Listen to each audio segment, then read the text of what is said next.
Hello दोस्तों, welcome back my channel. और अगर मेरे चैनल आप लोगों को ज़रा सा भी इंफॉर्मेटिव अगर लगता है तो सब्सक्राइब करें, और सब्सक्राइब करने के साथ साथ बेल आइकन के नोटिफिकेशन को ऑन कर लें।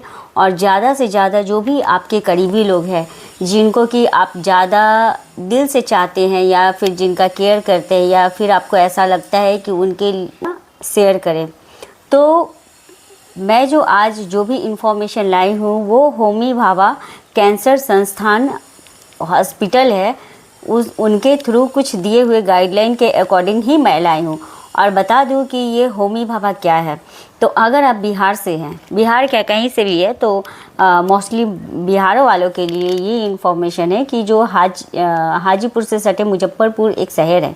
तो मुजफ्फरपुर शहर में SKMCH एक मेडिकल अस्पताल है, उसी के परिसर में मतलब उनके कैंपस में ही, जो कि टाटा मेमोरियल ट्रस्ट जो है वो उसको हैंडल करती है।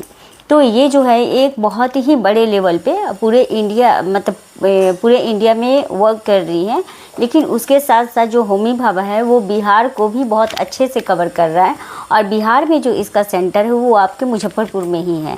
मतलब आपका अगर कैंसर का कहीं भी मरीज अगर फाइंडिंग होता है या फिर वैसे लक्षण सिम्टम्स कुछ दिखते हैं तो आप उनको बेझिझक अगर आपको आना हो तो आप उनको SKMCH के कैंपस में होमी भाभा क्लिनिक के पास ले जाकर उनको दिखा सकते हैं। ये फ्री ऑफ कॉस्ट है, इसमें आपके पैसे या फिर चार्ज नहीं लगेंगे।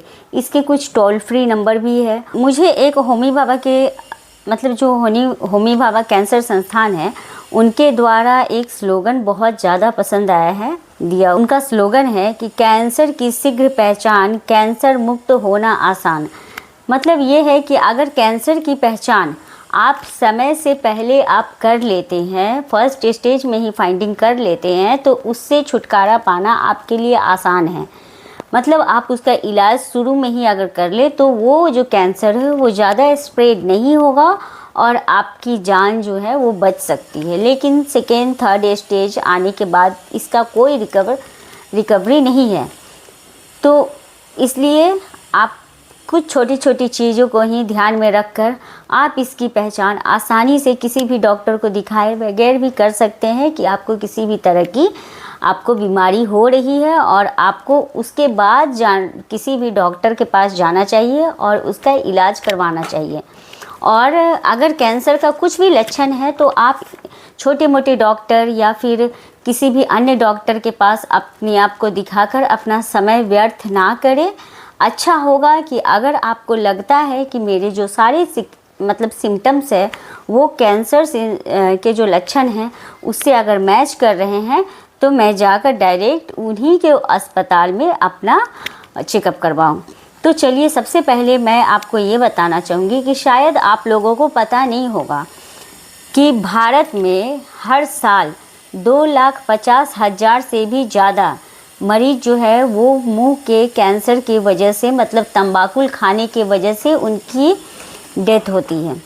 डेथ क्या मतलब सबसे ज़्यादा पाए जाते हैं 2,50,000 जो कैंसर मरीज है भारत में हर साल सिर्फ तंबाकू खाने की वजह से। और इसमें है कि अगर आप तंबाकू का सेवन करते हैं तो सेवन करने के बाद कैंसर फाइंडिंग हो के और जो उनका डेथ रेट आता है वो 2200 के करीब है। मतलब 2200 इंसान सिर्फ कैंसर के वजह से मर रहा है, और वो भी वैसे कैंसर पेशेंट है जिन्होंने अपने लाइफ में कभी भी तंबाकू का सेवन किया हो। और 40% ऐसे मरीज सिर्फ और सिर्फ तंबाकू की वजह से डेथ कर रहे हैं। परिणाम क्या है? अगर कोई तंबाकू खा रहा है, मतलब तंबाकू का मतलब किसी भी तरह से आप खैनी खा रहे हैं या फिर आप सिगरेट में यूज़ कर रहे हैं, तो अगर तंबाकू खाते हैं तो उसके वजह से आपके शरीर पे जो हानिकारक परिणाम आएंगे वो क्या क्या होंगे।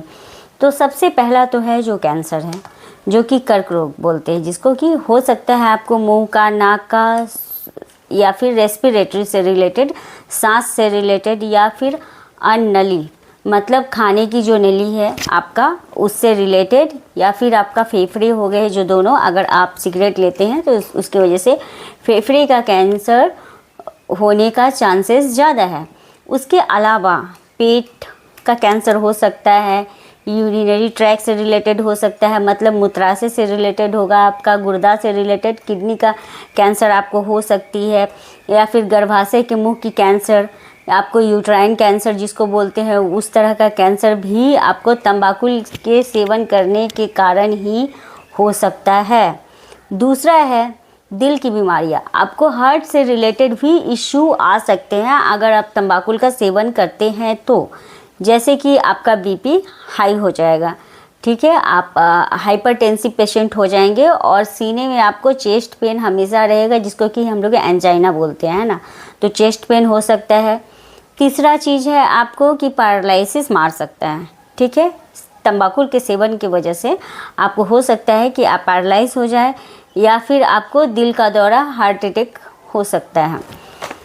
नेक्स्ट है जो सांस की नली है ना, जो हमारा रेस्पिरेटरी ट्रैक है उसमें भी कुछ इशू आते हैं, मतलब उसमें भी कुछ दिक्कत आते हैं, जिसको कि इम्फेसिमा बोलते हैं हम लोग, है ना, तो इम्फेसिमा हो सकता है, या फिर ब्रोंकाइटिस हो सकते हैं, मतलब आपका जो ब्रोंकस है, मतलब सांस की जो नली है उसमें इन्फेक्शन हो सकता है, और इम्फेसिमा नाम की जो बीमारी है वो हो सकती है। उसके बाद रक्त नलिकाओं का संकुचित हो जाना, मतलब आपका जितना भी जो ब्लड वेसल्स है, जो जिससे कि आपका ब्लड जो है वो मूव करते हैं, पूरा घूमता है आपके शरीर में।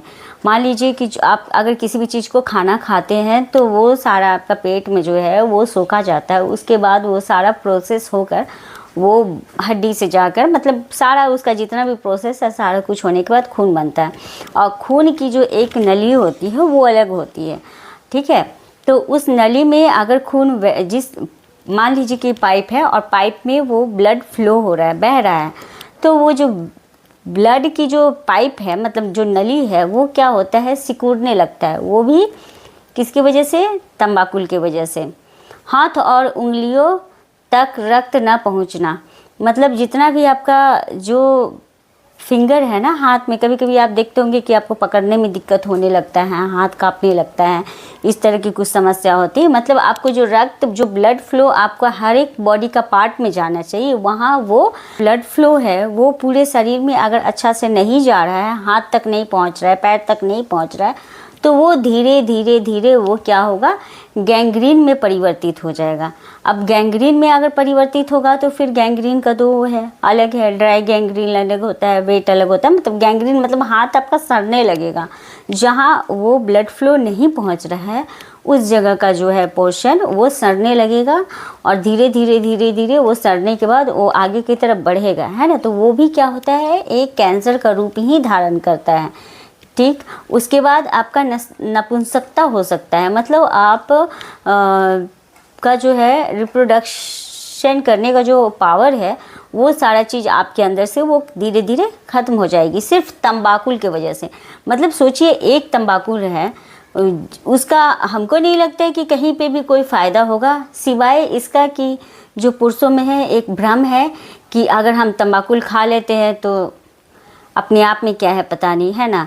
तो वो तंबाकू खाने से आपको प्रॉफिट तो कुछ नहीं हो रहा है, आपको वो ताकत नहीं दे रहा है, आपके वज़न को नहीं बढ़ा रहा है ना, आपके पर्सनालिटी को डेवलप नहीं कर रहा है। ऐसा भी नहीं है कि तंबाकू खा लेते हो तो आपको भूख नहीं लगता है, खाना खाने की ज़रूरी नहीं है, सारा एनर्जी सोर्स आपको वहीं से दे रहा है, उसमें कुछ विटामिन्स मिनरल्स ये सब हो, ऐसा भी नहीं है। फिर पता नहीं उसको खा के हम बीमारी को क्यों नहीं उतार दें, क्यों हम लोग उसको खाएँ। ये बात मर्दों को भी पता है, सबको पता है कि खैनी खाने से समस्या होती है, उसके बावजूद भी खाना है, ठीक है। तो कोशिश कीजिए कि उसको नहीं खाएं, क्योंकि सबसे ज़्यादा अगर कैंसर का चांसेस है तो तंबाकू की वजह से है, जो कि आप लोग हर दिन सिगरेट पीते तो होंगे और उसका कवर पे देखते भी होंगे, है ना, कि माउथ का कैंसर का फ़ोटो दिया होता है, ठीक है। तो इसका सबसे ज़्यादा अगर लक्षण है तो बस इसी की वजह से आपको बीपी का है, जो फिर हार्ट से रिलेटेड हो गया, सांस से रिलेटेड हो गया, डाइजेशन से रिलेटेड हो गया, ब्लड से रिलेटेड हो गया, आपका पेशाब के रास्ता से रिलेटेड हो गया, सब कुछ आपका आ जा रहा है सिर्फ और सिर्फ तंबाकू सेवन से। अब हम लोग तीसरा चीज़ अगर देखते हैं, तब तंबाकू के सेवन संबंधित अधिक जानकारी, अगर हम लोग उसको खा रहे हैं तो उससे रिलेटेड और अधिक जानकारी, मतलब किस किस तरह का है जो कि हम लोग डेली मर्रा लाइफ में हम लोग तंबाकू को किस तरह से ले रहे हैं। तो किस तरह से लेते हैं नॉर्मली आपको पता ही है, आप डायरेक्टली मुंह में लेते हैं, है ना, पत्ते को साइड में यहाँ पे, उसका भी रीजन है, अगर आप यहाँ लेते हैं तो वो क्या होता है, बहुत ही जल्द आप लोगों को नशा लगता है। दूसरी चीज़ है कि आप सिगरेट के रूप में लेते हैं, बीड़ी के रूप में लेते हैं, है ना, दोनों बनवा के उसमें डलवा कर भी लेते हैं आप लोग, मतलब पत्ते के अंदर ही तंबाकू डाल के उसके बाद बीड़ी बनवाते हैं। और बहुत सारा, जिसकी वजह से क्या क्या होता है कि आपका जो है, आपका वो, अगर आप कंटिन्यू आप अगर तंबाकू लेते हैं, खाना पीना सही समय से नहीं कर पाते, तो क्या होता है, आपका भूख धीरे धीरे मरता जाता है, आपका लंग्स डैमेज हो रहा है, रेस्पिरेटरी सांस में आप धुआं घुसा रहे हैं तो रेस्पिरेटरी ट्रैक भी डैमेज हो रहा है, और आपका वेट जो है धीरे धीरे लॉस होने लगता है। बहुत सारी बीमारियों को वो क्या करता है कि इन्विटेशन दे देता है, मतलब बुलावा देता है आपके शरीर में। और हम लोग चूँकि इसके बाद मेन हम लोगों का जो है वो है, हम लोग देखेंगे कि मुंह के कैंसर के बारे में, है ना। तो ये सारी चीज़ जो भी आप खाते हैं, पान खाते हैं, सुपारी खाते हैं, तंबाकू खाते हैं, या फिर जो भी चीज़ खाते हैं, ये सारी चीज़ का जो साइड इफ़ेक्ट होता है वो आपके बॉडी पे होता है। और चूँकि आप लोग मुंह में ज़्यादा उसका यूज़ करते हैं तो क्या होता है, वो टिश्यू जो है वो डेड होने लगता है ना। तो टिश्यू डेड होने के बाद कभी कभी हो जाता है कि आपको नॉर्मली छाला हुआ, आप मेडिसिन वगैरह लिए, ठीक हो गया। लेकिन अक्सर आप देखते होंगे कि जो लोग गुटखा खाते हैं, पान खाते हैं, सिगरेट पीते हैं या फिर खैनी खाते हैं, उन लोगों के साथ क्या होता है, उनमें अक्सर मुंह का छाला आता ही रहता है। तो अगर ऐसा आप लोगों के साथ होता है तो प्लीज़ ज़्यादा कोशिश कीजिए कि आप इन सारी चीज़ों को अवॉइड करके, अगर आपको रोज़मर्रा में कुछ खाना ही है तो कुछ अच्छा चीज़ मुंह में डाल के रखिए, ठीक है। तो मुंह के कैंसर के बारे में हम लोग देखते हैं कि पहला लक्षण आपको क्या दिखेगा, ठीक है। मुंह के कैंसर होने से पहले जो है वो मुंह का कुछ जो है सिम्टम्स आपको पहले ही दिख चुके होंगे, है ना, पहले से ही आपको शो करेगा कि आपके मुंह में कुछ होने वाला है। और उसमें क्या होगा, फर्स्ट जो होगा, मुंह में सफ़ेद छाले पड़ जाएंगे, मतलब जब भी आप माउथ को ओपन कीजिएगा तो एक वाइट कलर का उजला उजला जो आपका नॉर्मल मुंह का कलर है, हल्का पिंक कलर का गुलाबी, तो अगर आप आईना से आप खुद से देख सकते हैं ना, मुंह को फैला के, और आईना में आप खुद से देख सकते हैं कि आपका किस साइड जो कलर है वो डिसकलर हो रहा है, वाइट वाइट हो रहा है, पूरा उजला हो जाएगा। और ये होता है आपको मुंह में तंबाकू रखने के कारण, ठीक है, और ये बहुत ही जानलेवा है। उसके बाद दूसरा लक्षण अगर आता है वो है मुंह में लाल छाले का आना, मतलब एक जो लेयर है आपका वो लेयर हट जाएगा और बार बार रेड लाल लाल आपका मुंह में छाला पड़ने लगेगा। तीसरा आएगा आपका सबम्यूकोजल फाइब्रोसिस, मतलब आपके जो माउथ एरिया में है वो पूरा मुंह अगर आप खोलते हैं तो आपको ये जो पोर्शन है ये खोलने में आपको दिक्कतें आएंगी। मतलब वो जो माउथ का ओपनिंग जो है, जो नॉर्मल आप ओपन कर रहे थे, मान लीजिए अगर आप इतना बड़ा रसगुल्ला खा रहे हैं तो वो एक बार में खा रहे हैं, वो इस दिक्कत होने से पहले, लेकिन आपको जब समस्या आने लगेंगी उस समय क्या होगा, आप इतना बड़ा सा रसगुल्ला को खाने के लिए आप 2 कट करके उसके बाद आप खा पाइएगा। तो आपको तीसरा लक्षण क्या दिखेगा कि मुंह को जो है वो मुंह को खोलने में आपको समस्याएं आने लगेंगी। उसके बाद आपको होगा, आप कुछ भी तीखा मसालेदार कुछ भी आप खा रहे हैं अगर मुंह में, तो आपको बहुत तेज़ जलन होगी, मतलब पूरा मुंह में लहर उठेगा और ऐसा लगेगा कि जैसे 10, 15, 20 मिर्ची को कट करके और आपके मुंह में कोई दे दिया है, उस टाइप का। और मुंह के अंदर जो है वो सफ़ेद रंग का हो जाना, मतलब आपको वही है, इस साइड जो पैचेस वाइट कलर का दिखेगा, रेडनेस दिखेगा, और मुंह में क्या है, जो कुछ भी खाइएगा तो उसमें मतलब उसका टेस्ट से ज़्यादा आपको उसका फ्लेवर टाइप का जो होता है ना वो फील होगा। मतलब तीखापन, अगर आप ज़्यादा मसाला खा रहे हो तो कुछ चिपचिपा टाइप का, बहुत ऐसा असहनीय टाइप का, ऐसा लगेगा कि आप एकदम प्लेन खाना खाएं, उस तरह का। और फिर नेक्स्ट होता है ठीक ना होने वाली जख्म, मतलब जो भी आप आपके मुंह में हो रहा है, मान लीजिए छाला आ गया, वाइट हो गया, या फिर छोटा सा कुछ घाव जैसा हो जा रहा है, तो आप कितना भी इलाज करवा रहे हैं लेकिन वो जो घाव है वो ठीक नहीं हो रहा है। वो धीरे धीरे धीरे धीरे दिन प्रतिदिन करके वो हल्का हल्का वो बढ़ता ही जा रहा है। यह जख्म अक्सर दर्द रहित होता है। ये जो मुंह में अगर छोटा सा कोई मांस का ग्रोथ हुआ है या फिर कोई घाव हुआ है, उसमें आपको दर्द नहीं होगा। वो क्या होगा, धीरे धीरे बढ़ेगा लेकिन उसमें किसी भी तरह का दर्द आपको महसूस नहीं होगा, और ये जो घाव है ये आपका लगातार बढ़ते जाएगा। तो ये इतने सारे आपके लक्षण है। पहला लक्षण क्या है, पहला है कि आपका मुंह का रंग सफ़ेद हो जाएगा अंदर का एरिया। दूसरा है कि रेड कलर का आपका जो है माउथ वो शो करेगा। उसके बाद तीसरा चीज़ है कि उसमें फाइब्रोसिस हो जाएगा, है ना, और माउथ ओपनिंग में दिक्कत होगा, मतलब मुंह को आप पूरे अच्छे से नहीं खोल पाइएगा। और नेक्स्ट है कि आपको जो भी जख्म होगा वो बढ़ेगा, मतलब जो बढ़ता जाएगा लेकिन वो पेनलेस होगा, उसमें आपको किसी भी तरह का दर्द का एहसास नहीं होगा, वो बढ़ते जाएगा। तो ये एक बहुत ही बड़ी और गंभीर लक्षण है जिसको कि आप देखकर पहचान कर आप आराम से कैंसर डिपार्टमेंट के पास जा कर के और अपना मुंह को आप दिखा सकते हैं। इस चीज़ का फाइंडिंग तो आप घर में ही कर लेंगे, लेकिन आपको लगे कि हाँ इस तरह का है तो हम जाते हैं हॉस्पिटल में, जाकर डॉक्टर साहब को दिखा लेंगे। अगर होगा तो छोटा जांच होगा। अब किस तरह का जांच होता है उसके बारे में भी मैं बता दे रही हूँ कि अगर उस तरह का आपका लक्षण लगता है, अगर आप अस्पताल में जाते हैं दिखाने, तो सबसे पहला चीज़ तो वहाँ पे आपके साथ बायोप्सी किया जाएगा। बायोप्सी क्या होता है कि आपके जो माउथ में जो आपका जख्म होगा वहाँ का छोटा सा टुकड़ा काट कर उसको कुछ केमिकल में डालकर उनको भेज दिया जाता है जांच के लिए, ठीक है। तो वो आपको बायोप्सी ही फाइंडिंग करती है आपको कैंसर है या नहीं है। तो पहला चीज़ कि बायोप्सी होगा। दूसरा चीज़ है कि लेरिंगोस्कोप से डॉक्टर आपको देखेंगे, ठीक है। उनके पास एक इंस्ट्रूमेंट होता है दूरबीन के जैसा, जो कि क्या करते हैं वो आपके माउथ को, गले को, मतलब मुंह को खोलने के लिए बोलेंगे, और जो है आपके जो श्वसन नली है ना, जो मतलब सांस लेने वाला एरिया है, माउथ एरिया है, उसको वो देखेंगे कि अंदर किस तरह का, मतलब अगर आपको दिख रहा है तो आप तो माउथ ओपन करके साइड में आप ऊपर और नीचे ही देख पाइएगा आईना से, बहुत अंदर तक नहीं देख पाइएगा। तो डॉक्टर्स क्या करेंगे, आपके अंदर तक, मतलब ये एरिया तक देखने की कोशिश करेंगे कि कहीं वहाँ पे भी तो जख्म वगैरह नहीं है, या फिर है तो डेवलप तो नहीं कर रहा है, या फिर किसी तरह का कलर चेंजेस तो नहीं है, ये सारी चीज़ देखेंगे। दूसरा होगा FNAC, ठीक है। FNAC होता है थर्ड एग्जामिनेशन, क्या करेंगे वो आपके माउथ के लिए, FNAC। इसमें क्या बोलते हैं, उसको बोलते हैं FNAC को फाइन नीडल एस्पिरेशन, ठीक है। तो वो आपको एक छोटा सा वहाँ से भी वो कट करके उसको निकालेंगे, मतलब जो भी है थोड़ा सा मांस उसको कलेक्ट करेंगे, उसको भी वो जांच के लिए ही भेजते हैं।